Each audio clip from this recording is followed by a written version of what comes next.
I'm about my cash, I'm about my cash, I make it rain. I'm about my cash, I'm about my cash, I make it rain. I'm about my cash, I'm about my cash, I make it rain. I'm about my cash, I'm about my cash, I make it rain. I just wanna make some money with the big bag only hundreds, while I sit back and I kick back with my little honey buns. What's going on, your boy Nice? We're back with another one.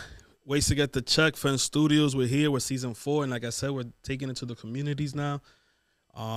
This is the second episode of season 4. We got Matt Cerullo, the North Andover High School football head coach.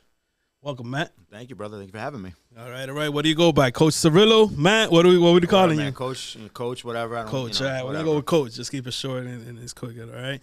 Let's talk about quick right from it. Like I told everybody, my show be all over the place. Mm-hmm. We'll be talking about from the beginning to last week's game or whatever. You know what I'm saying? We go all over the place. We just talk and feel comfortable and we're freelancing. Yeah, there we go. So let's talk about your background and experience. Can you share a bit about your background in football and your coaching journey? Yeah, so I told the story a few times actually, but never wanted to really kind of get involved with football, to be quite honest with you. I was a baseball player when I was a young kid. Okay. Wanted to be like my older brother, and remember being down at the Lawrence Papuana Stadium, and that's where Lawrence Papuana used to practice, where they used to have the Dust Bowl, which, you know, most people don't even remember what that was, but there was no grass, so we just practiced on dirt. And literally, when you would tackle or run, dust would come up, so everyone called it the Dust Bowl. So I was there, and Coach Bill Bluen, Dan Bluen's dad. Okay. I was sitting with my parents, and him and the president of the league were talking. And I was just down there because I did not want to play football. I was afraid. I did not want to get hit. And he said, hey, if you play, I'll buy you an ice cream from the ice cream truck. The ice cream. Yep. Now I'm remembering. Like, all right. I'm like, you know what? Deal. Bought me it. Played. That one ice cream changed everything, dude. So if he had never offered that to me, I don't know what I would be doing. But yeah, man, changed my life. So from there, that started off like a little journey. Played Pop Warner for a while. Got to Lawrence High. And back when I was in high school, like years ago, that was like, it was weird because you only had really 2 coaches who I really kind of like admired at that time. My freshman coach was amazing, Mr. Roosh, loved him, Mr. Mansour, you know. But the varsity coaching was just, the weight room was non-existent. There wasn't much support. There was no tie-in to the feeder system. I almost went to Central. Decided to go to Lawrence High at the last minute, kind of. Played there. Loved it at first, and then I just kind of fell out of love with it, you know. Years later, flash forward for Pop Warner, my brother starts to get a job. Well, not a job, you know. He gets a coaching gig. I think he was coaching the D team at the time. There was no 8U, or it was just D team. Yeah, ABC, yep, ABCDE. ABCD, yep. And he called me. He's like, would you interested in coaching? I was like, nope. No interest whatsoever. I went down to the stadium to kind of like work out, just kind of run. And they were all practicing. I remember seeing, like, you see dads, I'm sure we all know Daddy Ball. We see these guys out there with the visors, the wristbands, the whistle. Everyone looks good, but there's not much teaching coming out, you know? Yeah. And I think I didn't even know anything much at the time myself, to be quite honest. But jumped the fence, asked my brother, hey, can I, you know, show him something? It was cool. I didn't know much at the time. Showed him what I knew. The kid did it. I'm like, this is dope. Like, go back the next day. Then kind of like from there, just kind of, I've been coaching since. That was 2002. So, wow. I mean, you know, all these years later, dude, it's just kind of like between that ice cream, everything comes back to Pop Warner. Yeah. Everything between the ice cream and my brother saying, hey, do you want to come coach? Everything came back to Lawrence Pop Warner. So, yeah, that's kind of where it led. Yeah, that's how it is, man. You just get involved on 1 second, and then it's like, whoa, this is pretty cool. And then it's just like an escape from reality, and you're just over there coaching, and it just becomes part of you, and you're just there. Yeah, and you did the same thing. But I feel like the best advice I could always give like young coaches. I'm not trying to talk like I'm 60 or anything, but like people who are trying to get in, it's like the best thing I could probably tell you is start at the Pop Warner level. Start at that level. Most people don't want to do it because everybody wants to be in the Friday Night Lights. Yeah. You know, but I'm telling you, the most important part of coaching is teaching. And when you're around little kids, you have to teach. You can't you can't say to a little kid, hey, you're the 3. You're gonna like what? Like no. So you're here.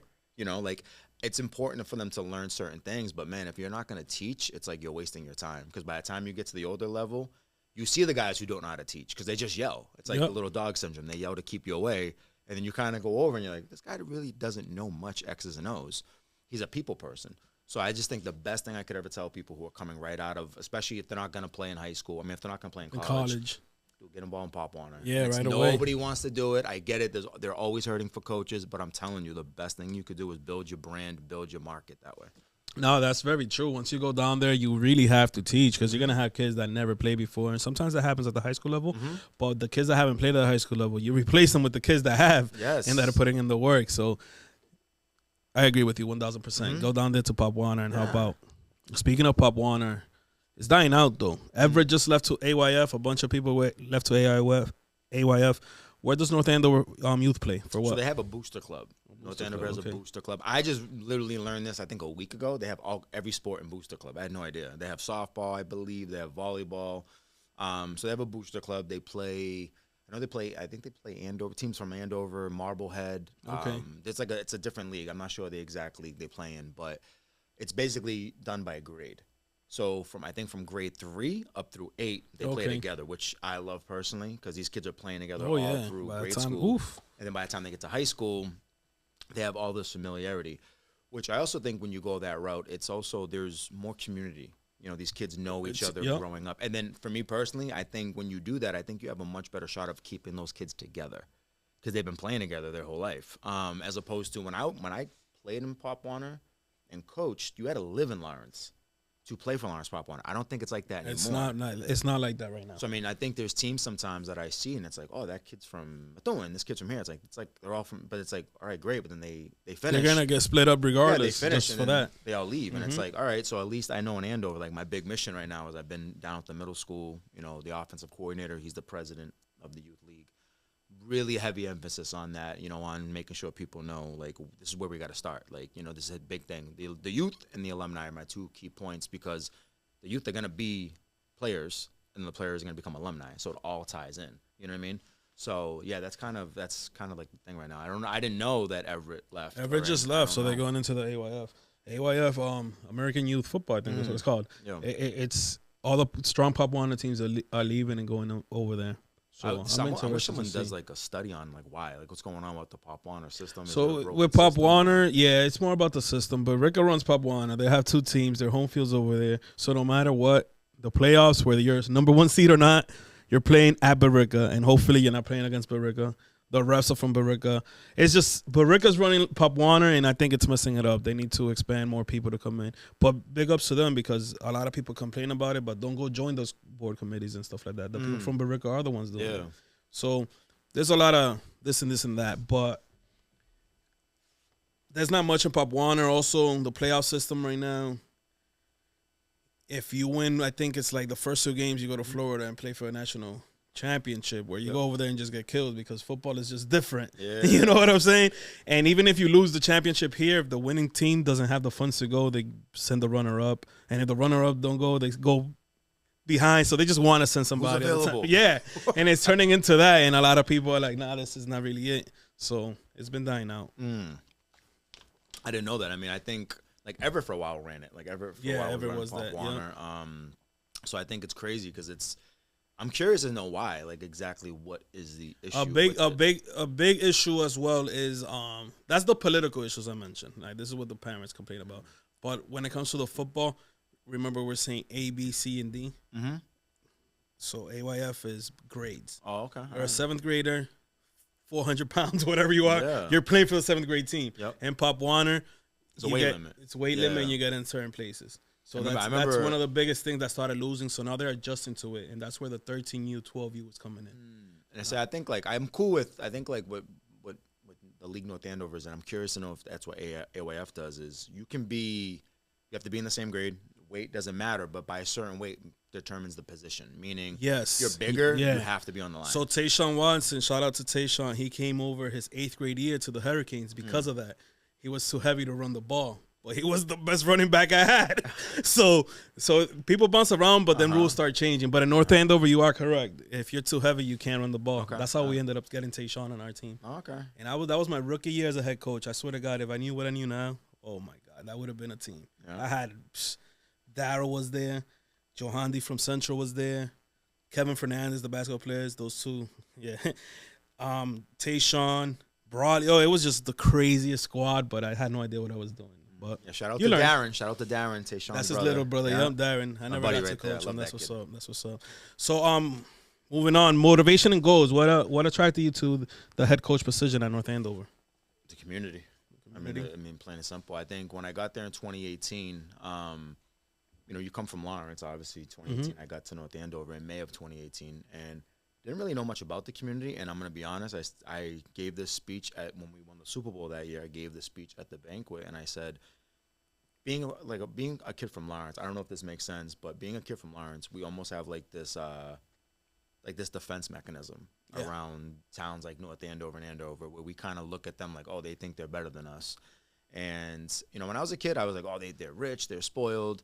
And when I got over there, there's definitely that population, but there's a whole nother side that you couldn't even fathom when you're a kid from Lawrence, of like people that'll just reach out to you. And I remember during the gas disaster, I had parents literally telling me, if you need to come to the house and shower, like giving me meals because I had no gas, I'm like, damn, like they showed out, you know what I mean? And it kind of made you realize, like, damn, like I couldn't have been more wrong about the overlapping view of that community, and they've been good to me. I said this in my interview. I was like, listen, I'm from Lawrence, but North Andover's become my home. It just has. I told the guy that I was speaking to earlier, I said, listen, I'm always going to be a proud Lancer, but I'm a Knight now, and there's nothing wrong with that. It's just, that community just kind of got its claws into me. I loved it. It doesn't mean you don't get frustrated at times, but when the job became open, it became open unexpectedly. And then it was kind of like the gear shifts. It's like, oh, damn, like, all right, this may get real. And now I have to people don't realize how much work goes into a head coaching interview, between the interviews, which you got to put together if you want to do those things. So there was a lot, man, but the community, number one, we have an amazing athletic director who fights for the student athletes. Parents are parents, and I think people sometimes will criticize that, but there's amazing parents there. There are parents that just see tunnel vision. They just see what should be done for their child. And it is what it is. That's going to be everywhere you go. So the community, the athletic director, it just seemed for me like a perfect formula, and I thought similar to, I'm sure sometimes you see things when you're in a community and you see like the youth, you see this, you see that, and you're like, this could be something. I saw that early on, you know what I mean? And I think it's a sleeping giant. I'm excited. Like I can't wait. To piggyback off that, what are your immediate goals for the team this season? Immediate goals, like Well, number one, we're establishing.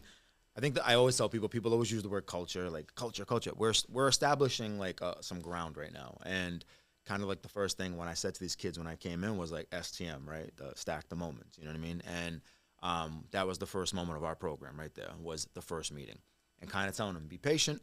I need you to be patient right now. Stuff is being put together. That was interviewing people, hiring people.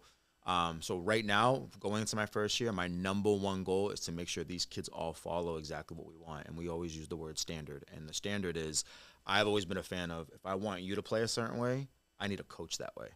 If I want you to have energy, I need to have energy. I can't be sitting next to you going like, run fast. It's like, all right, well, you have no energy, so I just think your attitude, your energy, your effort, and your body language, those are the things I'm trying to establish year one in the mindset, right? So the phrase I've been using is choose hard. I'm trying to get these kids from day one to kind of realize we're not taking the easy way. If we have two options, we're taking the one that's harder. I want them to choose their hard. Let's choose the hard, and let's figure this stuff out as we go. Right now, kind of like the first thing, someone asked me the same question. I was like, well, the first thing was getting the job. That's secured, right? Got that. Yeah. First meeting, secured. So those are two moments that are down. Hiring staff, secured. Scheduling, secured. This, secured. First staff meeting, secured.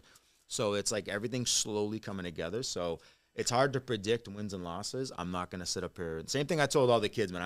I'm making it a point to call every single kid on the team, right? So I pick 5 to 6 kids every weekend. And those are long conversations. Those are sometimes 45 minutes, sometimes they're an hour, sometimes they're an hour and a half.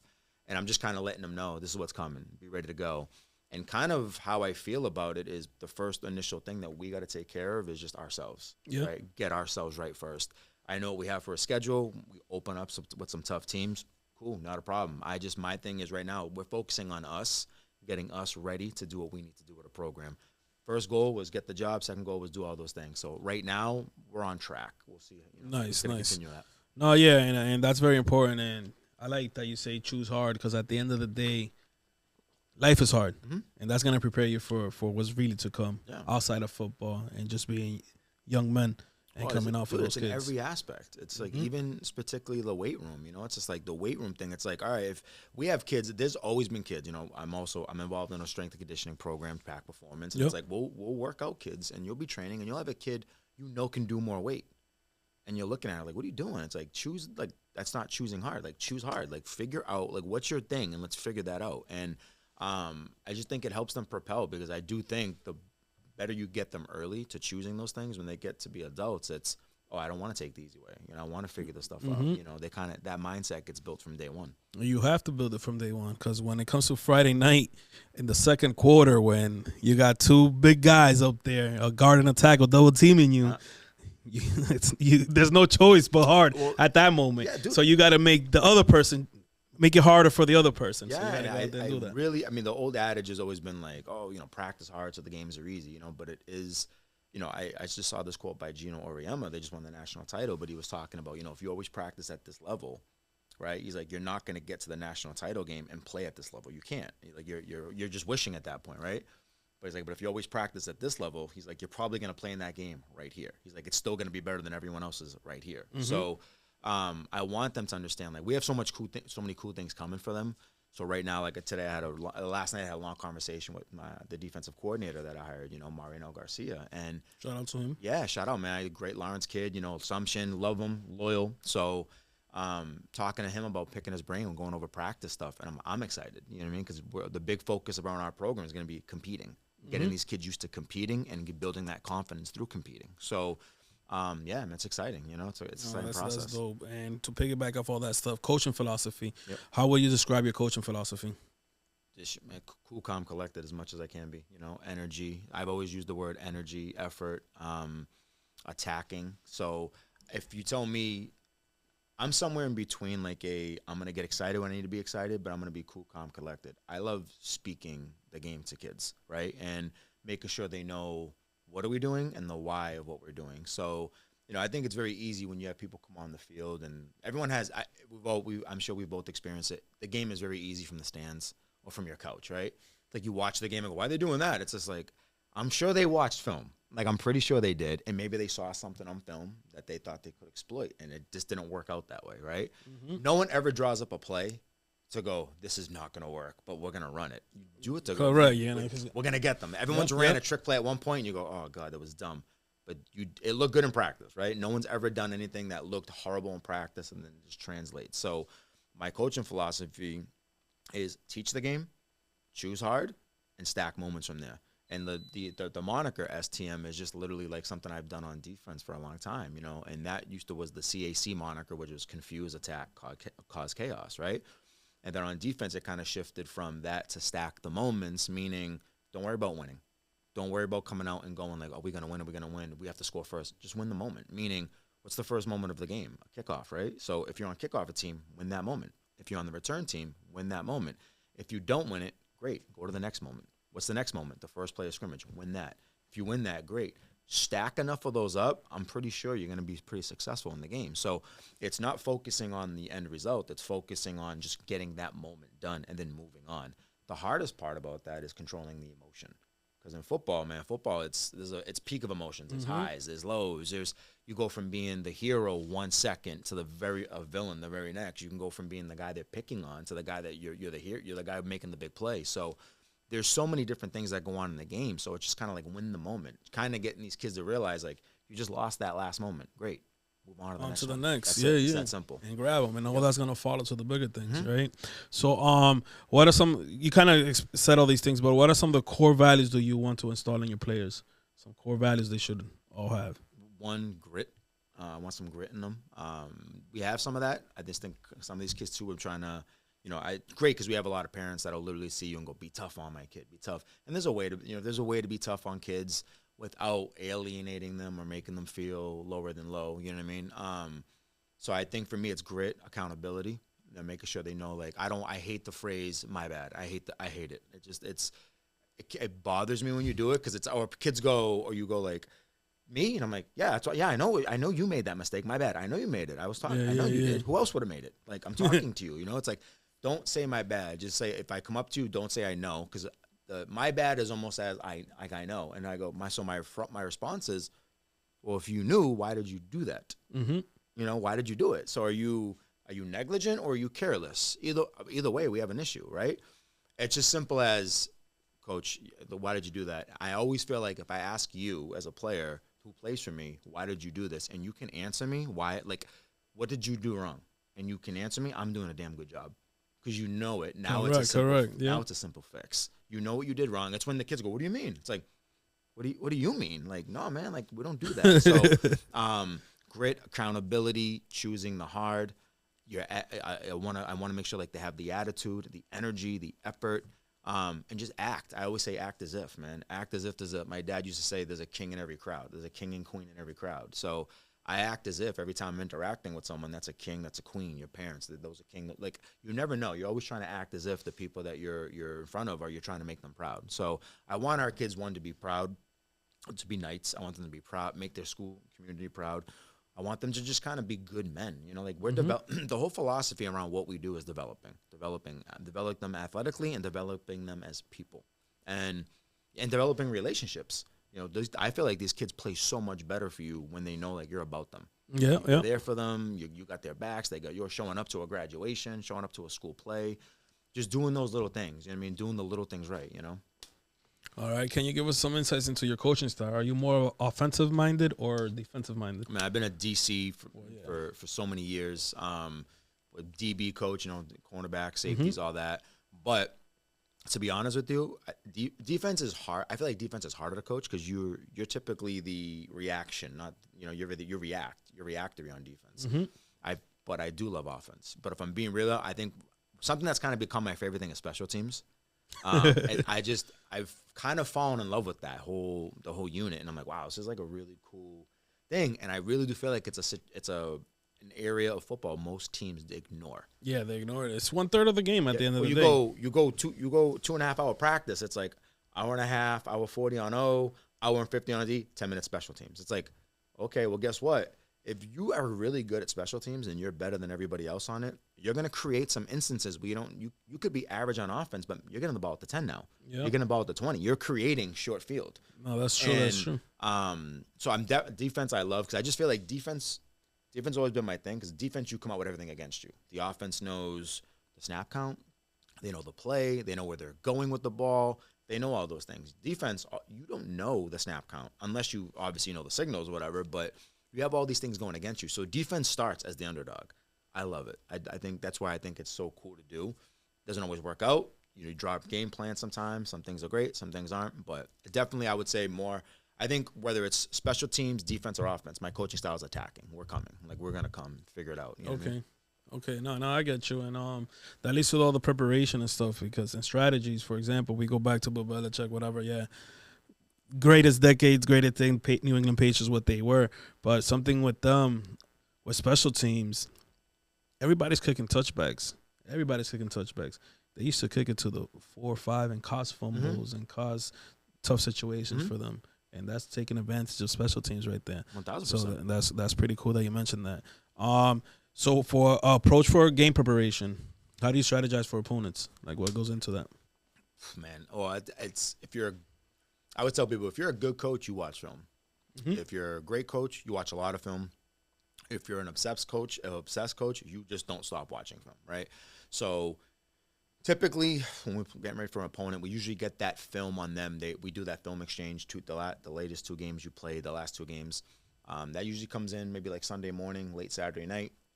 So that the whole process for a Friday game starts like literally Saturday night or Sunday morning. And that's literally watching all kinds of film on them, breaking it down, come up with the scouting report. I mean, I literally will have I have 2 laptops, one here, and my iPad. And I'm kind of like, this game's here, and I'm breaking down, you know, this guy, they did this on this down, they did this on this down, you know, and then drawing stuff up, and I have a big whiteboard that's in my kitchen, so it's just kind of like my lab, you know? Yeah. And, you know, then I'll do a Zoom interview, typically with the other defensive coaches that I've had. This year, we'll be doing the same thing, but with the staff, you know. I will meet with the coordinators first, make sure we're on the same page, then meet with the staffs, you know, make sure, hey, this is how we're going to attack the week, script the week out, right? Maybe there's a week that you see a team that they're really attack style. Okay, well, maybe you're working on more screen to kind of get them out of that. You know, maybe you're changing up the snap count so they can't learn that. maybe you notice, hey, this team on here on kickoff, on their kick return, they're like 4 yards off that front line. Man, let's work some onside, you know. Between the front line and second line, there's a 12-yard gap. Can we pooch it into that? So there's so many great things. I think literally like strategizing for football is amazing. It's why on the first 3 plays was the one receiver on the line and the slot was off, but now all of a sudden the slot's on and the one's off. What's the strategy of that? Why was the one closer to the line of scrimmage the play before that? Why is he now inside the numbers? You know what I mean? Those are all like little intricate details you pick up. Where I always tell my DBs, I'm like, dude, if the guy's out that wide, there's a yard between him and the sideline, or like 2 yards. I go, I know he ain't running an out, so you just took that route out of the tree. So you made your job just a little bit easier because you know that the way he's standing, it ain't happening. It's not happening. Now, if he's bumped inside the numbers, okay, he has an out available to him. Depending on the down and distance, he ain't running a slant. Just so many different things you can pick up when you watch film. So you'll do film, you got your scouting reports, you're doing your team meetings. I'm really big on meetings. I've always done when I've coached the kids on Wednesdays, quiz them on the scouting report. So the scouting report I give them, it's, hey, what number is their left tackle? Well, what do we notice about him? Does he put his right hand down or left hand? Oh, coach, he puts no hand down. Things that they need to know. So I'm a huge detail guy, like huge detail. Nice. So prepping for the whole week, it's intense. It's a very intense process. Yeah, I mean, and it's the sport is just like that because a lot of people don't understand that. That's why there's one, besides health and being physical out there, it's one game a week. A lot leads up to that. You have those 6 days before that 7th day to get ready. If it's a Friday night, if you have a Saturday game, you're gonna be shorter. If like the next game is on Friday, sometimes even Thursday. To top it off, when you have a bad performance, that gives you 6 days to let it just sit there and bother you. And we've all been there where we go into a game. It happened to us last year in Methuen. You know, we walked in and I felt good. Like I felt like we had a good week of prep. The kids were locked in. We had a great week of practice, and then we just got destroyed, like utterly beaten, like senseless. And I remember just kind of being like, I think we did. I can't remember what happened. We had one good play, and then it was like followed up with like a really bad play. And I remember saying on the headset, like, this game is just like quicksand. Like, just get us out of it. Like, we just keep sinking. We couldn't do anything right, and it just got worse and worse. And it was like a nightmare. And the worst thing is you're going to halftime, and you're kind of like, we have to go back out there and do this again. Like, and as much as you're talking hope into your guys, you just kind of read your guys too. And there's no fight, and you just kind of know like, this isn't our night. We have to live with it. We got to deal with it. This is going to be a long second half. There's going to be a long bus ride home, even though it's like 5 miles. You know what I mean? So it's like you go through that moment, and then it's like, damn, you start questioning yourself sometimes. Man, did I do the right thing? You know, am I losing my touch? What's going on here? And then it's like you have 6 days later. It's like every week's a new test, you know. And I've always said to these kids, every single week you have an opportunity to take perception and turn it into deception. Meaning, if you watch film on my team and we looked horrible for 2 weeks, you think that's a horrible football team. Now we have the opportunity to come out and just flip the script and go, hey, new animal. We're not the same team on film. We have the opportunity to kind of change with that view and go, nah, we're actually more like this team. And vice versa. If you look great on film, you're one sloppy performance away from becoming another team. Yeah. So people become prisoners of the moment. Each week is new. Each test is new. It's up to kind of you to kind of like figure out the answers week to week and go, what's the best possible way for me to pass this test each single week? So some weeks are better than others. Some weeks are more challenging depending on what personnel you have. Like if you come out with a team and they're running double wing and you're a team built on speed up front, it's like, oh man, this could be a long one because they could just overpower you. If you come out and you play a team that's just really fast on the outside, it's, man, maybe we're more of a man team, but this week we might have to try to play a little bit more zone and keep them in front of us. So there's so many different things that go into it, but you have that time frame of like 6 days to prep, and then you have 6 days you have a quick turnaround. It's, people say the 24-hour rule, right? Wake up on Saturday. It's like me. It's the one thing about coaching that I love is the strategizing. The one thing that can be troublesome at times is you don't feel like you enjoy the victories, right? You win, and it's like right away. It's like you're walking out going, all right, I got to get ready for Barica. I got to get ready for Tewksbury. It's just like, so as much as I love it, there's so much strategy that goes involved in it. It is kind of like playing like a chess game, you know, and people always say football's like chess. I'm like, no, it's more like checkers, to be quite honest with you. So, yeah, man, I love it. It's a lot of work, but it pays off because what ends up happening out of that is your kids become just like you. They want to watch film. You know, Coach Amin used to always say to me, great teams take on the personality of their coaches. So when I was a DB coach, I'm like, if I want these kids to be jacked up, I need to be jacked up here. If I want them to have energy, I need to have energy. If then you become a DC, it's like, well, if I want these kids to have energy, I got to do that. If I need them to know what they're doing, I need to know what I'm doing. Yep. If I need to make sure I know a scouting report. You're kind of instilling into them exactly. You're creating a bunch of yous. You're kind of creating a bunch of clones. Go, be like me right now. Be like me, So kind of like the moniker we've been using right now in North Andover is be like Knights, right? Like the old be like Mike from Gatorade. It's like be like Knights. It's like nice. be like a Knight. Be like a Knight. Be like a Knight. I want you to be just like a Knight right now. So yeah, so I'm kind of just creating that right now, Oh, that's cool. That's cool. And how do you feel about you mentioned with the film, you give 2 to the next appointment. How do you feel about that? You a fan or not? Personally, I think I believe in film exchange.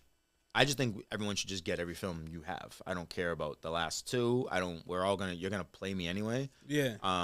I've always, because of that, I'm not gonna lie, I'm always one of those guys who kind of goes like, all right, well, we're not gonna show this, we're not gonna show that, and people go, well, we show it, they gotta stop it. I'm like, yeah, if I have a bunch of like guys who play at Georgia and Alabama, absolutely, just try to stop it. But there's things that sometimes you show and go, damn, I can't probably do that now for another couple of weeks, Yeah. Or there's a certain blitz you don't want to run. There's certain blitz you've been holding in your pocket or a certain stunt. But I also know sometimes I bank on, it doesn't matter what I know or it doesn't matter what you know if you're coaching against me. It matters what that 16, 17-year-old knows. That's very true. So it doesn't matter. Like I told people all the time, Bill Belichick could come coach high school football. He's at UNC now, right? Everyone's banking on them being great because he's there or turning it around. I'm like, great. That guy knows more football than you and I will ever know. It doesn't matter what he knows. He's got to get those kids to know. Get them to know it. Correct. So similar to me, it's just like, all right, you have people come in with these schemes. It's like 500-page playbooks, and I'm like, right? Like you only get these guys for 12 hours a day, right? And if you're on offense, you maybe get them for 1. So I just think there's a way to figure out your stuff as you go, but you need to make sure like I know my stuff. I need to make sure these kids know their stuff and make sure they know exactly what we want from them in return. No, I get that. And I asked that because I remember I think it was like 2015. 2016, I was working at Greater Lawrence, and Coach Sarkis, shout out to him, he used to send me to watch since I was a freshman coach, he used to send me to scout on the varsity games. I went to watch Georgetown versus Cathedral High School. Cathedral? Yeah, I left at halftime, and I'm at the Vogue game, at the Tech game, and he's like, what are you doing here? Like, coach, we're not losing to neither of those guys. He was pissed because he needed he needed his notes, the 4 quarters of football to prep for it. I'm like, coach, we're not losing to none of those guys. Don't worry. And he was like, nah, that's not how it works. So then that's where I learned as a coach, like, okay, I got to listen to the boss and I got to go do what my job was. But me as a coach, planning for how I used to plan for my Pop Warner games or my freshman games, I used to go and send people out to record and come back. But when I'm watching those 2 teams, I'm like, we're not losing to these guys. So for me, I felt like, why am I going to watch all this film? And then I kind of learned from there. Yeah, no, I think you have some schools that just won't exchange with schools. Like they just openly won't do it, or they just kind of ignore your request, which is fine. At the end of the day, if you want film, you can get film. Correct. It's everywhere. Like there's teams that put stuff all over YouTube. There's ways. Believe me, there's ways. So if you don't want to exchange, cool. Maybe there's no written rule, I don't think. But I think it's more of like a code. Like you're gonna exchange. We exchange films. You know what I mean? The only thing I've never been a fan of really is kind of like when there's a mess up with film and people are like, well, I'll get yours, I'll get to pick another one. It's like, no, just exchange one. Like it's not a big deal. I'm not sending you film. There's been times because we have the automatic system in North Andover where the huddle camera records automatically. It starts at the game time and ends I think 2 hours after. So it automatically records, it automatically uploads immediately. So the game ends and you have it right away. The problem with that is sometimes, like last year, we went to go watch a film, and I believe it was Lawrence film. And next thing you know, there was like double image on both sides. So there was an issue with the camera. It's like, oh man, now you have to send this to your next opponent. That asshole. Yeah. He's like, they send this on purpose. Yeah, and it's like, but then now you're in the thing of going, all right, well, I had blitzes that we ran 2 weeks ago that I didn't want to show, but we showed them. Now they're gonna get that on film. So I mean, that's probably me being paranoid.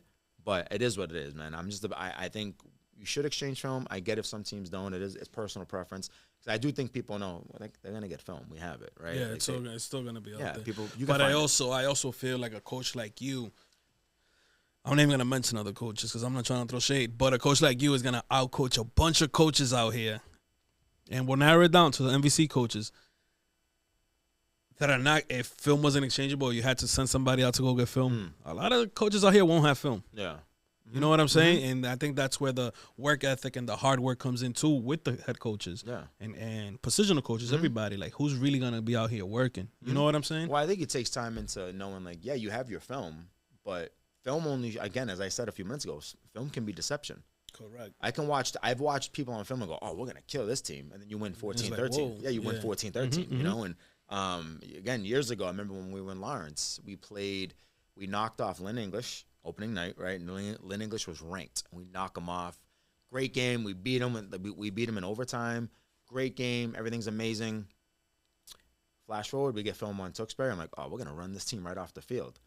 I blink, and it's like 28-0. Like, we couldn't, I don't know what, we weren't ourselves, right? So film can be deception. And it's like, all right, well, what work are you putting in week to week? Meaning you have your film. Like, I always tell people, if you didn't have film, what would you do? Like, what would you do if this was like 1940 and we didn't have access to film? How would you coach? And it's like, that's where people just become too analytical. I think there's a time and place for analytics, you know. But I'm big on, like, I don't like halftime adjustments. I like in-game adjustments.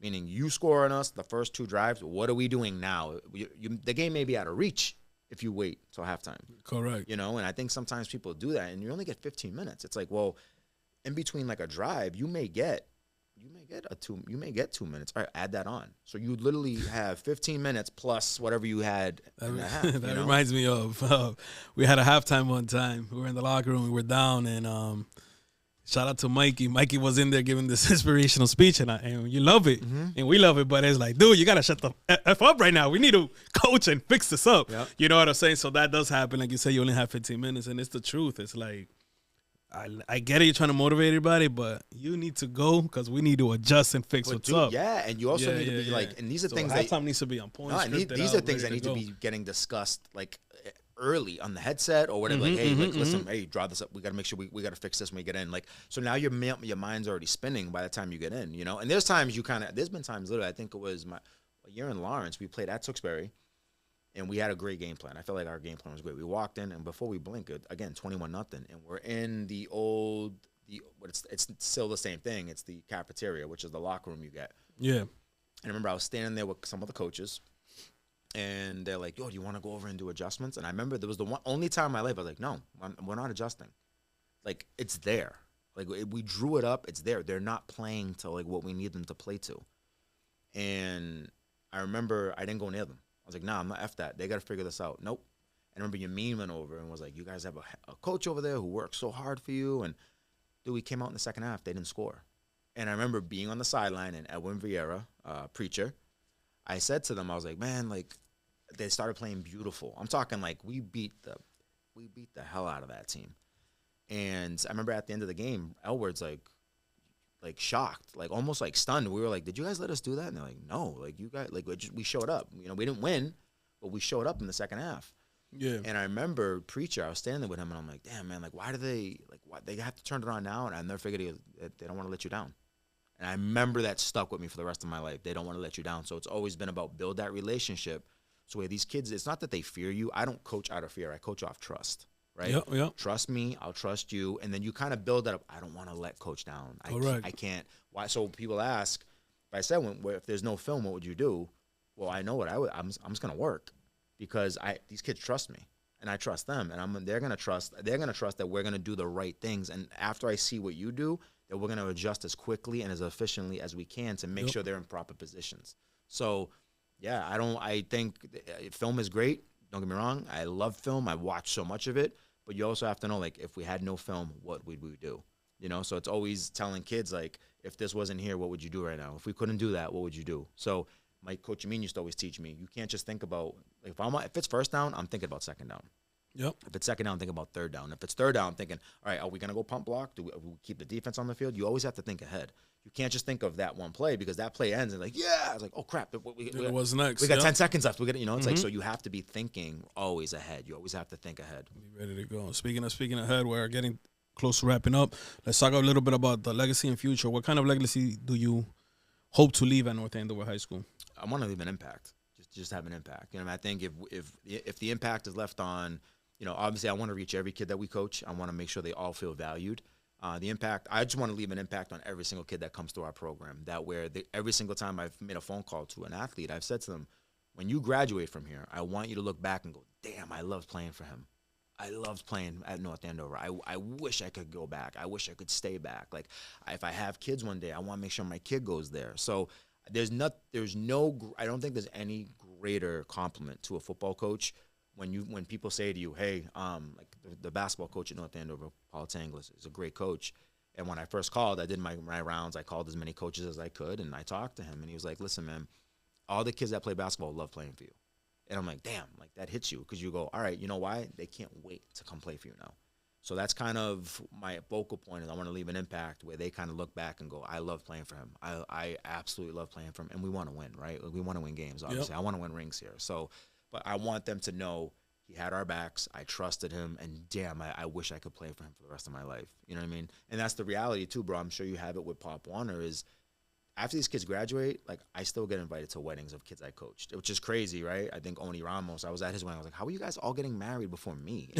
Having kids, you know, you're getting invited to quinceañeras and all this. And it's like, hey, coach, my grandmother's having an 80th birthday party. So you become family. Like, you literally, it's insane, because there's a kid right now in 5th grade that I don't know that one day is going to be like family to me. You know, it's crazy how life is. So I want to leave an impact, and I want them to just love playing for North Andover football. I want them to enjoy that experience and just love it. Because when you love something, you protect it. Yep. You know what I mean? And I want them to be able to protect our program. I want them to be able to protect the legacy, and I want them to protect each other. And that's ultimately what we want to create here.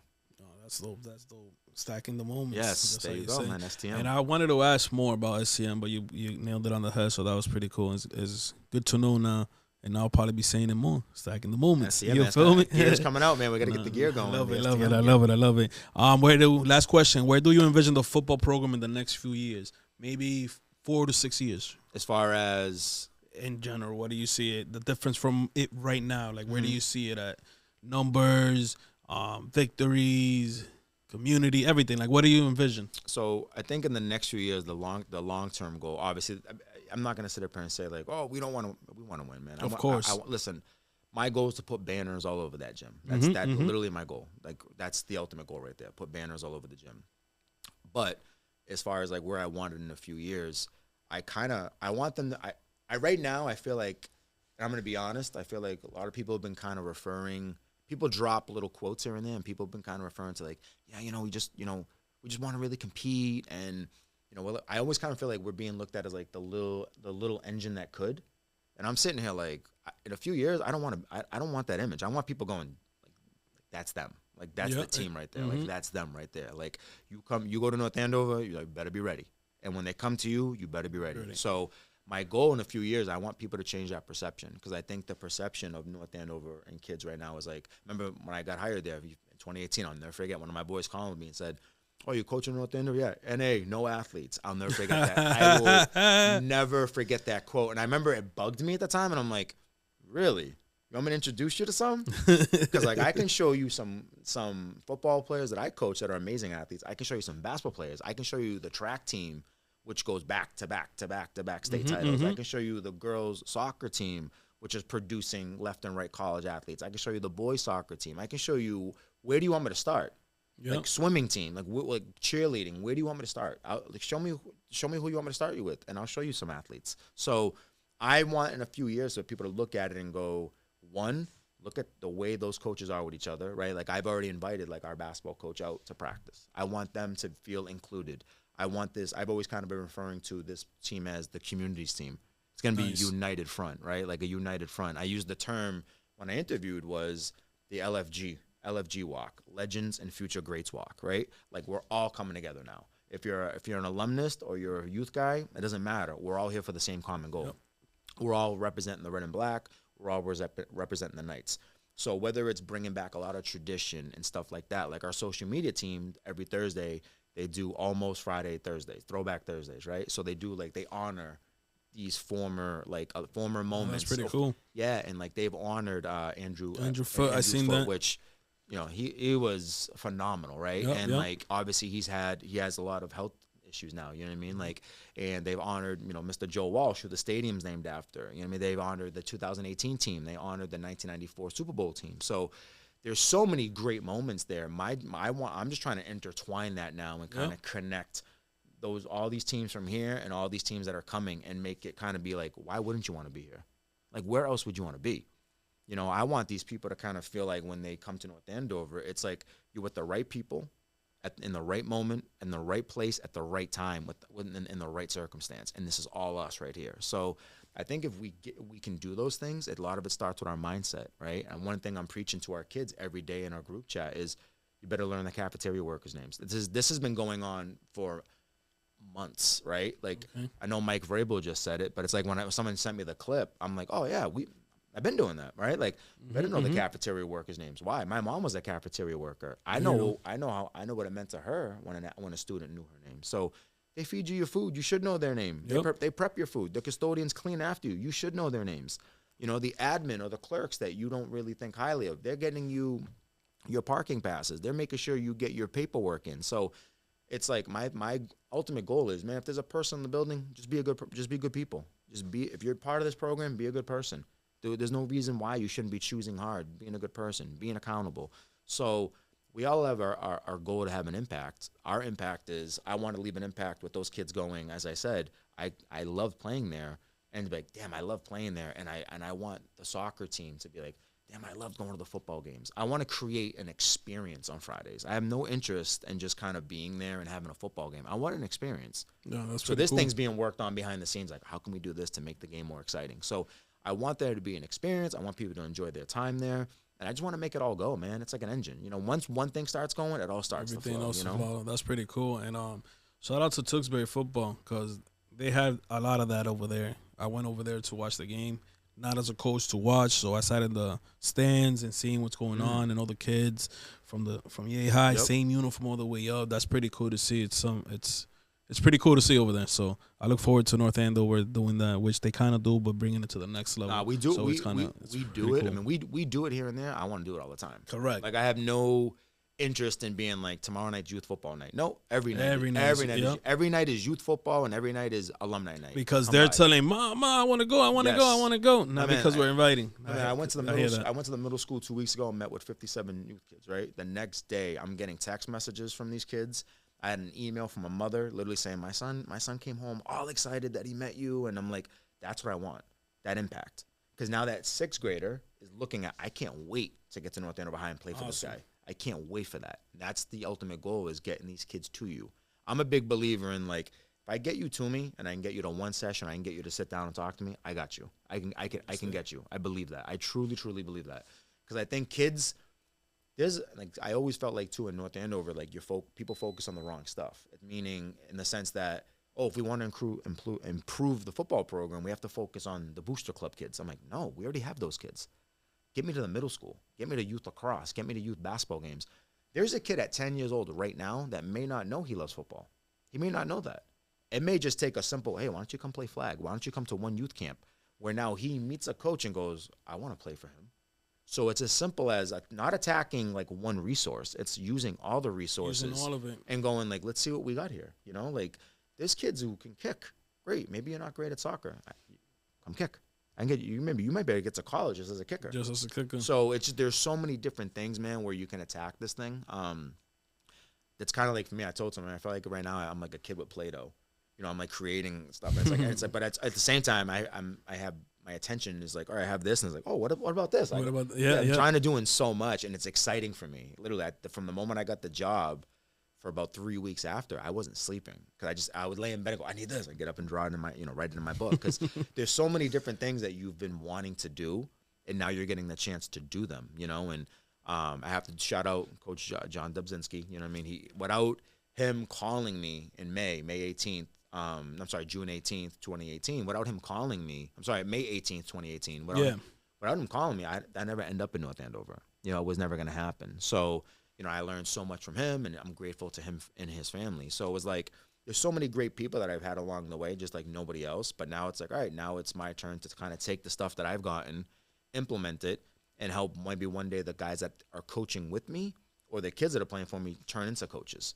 Because similar to me, it took an ice cream for me to fall in love with this. Yep. I've also seen kids lose their love for football because of a crappy youth coach or a crappy coach. True. So it's my goal, I feel like, when these kids come to our camp, to make sure they remember the experience you gave them. And if you didn't give them an experience, why should they want to come? You know, I do feel like in public school, maybe some coaches have gotten lazy with that, meaning like, well, we get who we get. No, what do you mean? Let's put some effort into this. Yep. You know, just a little bit of effort may keep one more extra kid from wanting to go to a Central Catholic or a St. John's Prep. And there's nothing wrong with those schools. But if your ultimate goal is to keep your kids in-house, why aren't you doing more to do that? And if you're not doing more, don't complain. These kids are going to go where they're wanted. You know what I mean? And that's an ultimate reason. It's just make them feel wanted, make them feel valued. And if they don't choose you, hey, best of luck to you, man. Keep representing them. Good luck to you in your future endeavors, you know? So we owe it to everyone else to just kind of be the best version of ourselves when we do this thing. Nice. We could definitely keep going here. We're going to have more, especially in the fall. I want to get out there on the field and Let's talk. do it, man. Well, not the fall, in the summer. In the summer evening, get out there on the field, do another part, and catch up and see where it's going and go from there. Absolutely. I do want to keep the fence sports alive. And the thrive and love for it is through football season. I try to do it for basketball and wrestling. It wasn't really there. Yeah. But it'll be there for football for sure. Listen, you want to improve wrestling, you got to get chairs out there. Just, you got to get music. Ding, ding, ding. Yeah, exactly. That'd be cool. Every kid had their own intro music coming up. You need to do stuff like that. Listen, I tell people all the time, they're missing the market. I always joke around with our kids. I'm a big WWE guy. Yep. I love WWE. And the kids will be like, you watch wrestling? I'm like, I watch the real wrestling. All right? Like, not this stuff. Yeah, not this, you know, you guys with the headgear and your singlets. No, like I watch the real wrestling, all right? But just joking, everybody, all right? No, I think you're spot on, man. Whatever you need from the Knights to keep Fence Sports going, let's do it, man. You got our support. Nice. I like it. Till next time, my people, thank you for coming in. We'll definitely be in touch, and we'll keep going from there. Appreciate you, Thank bro. you, brother.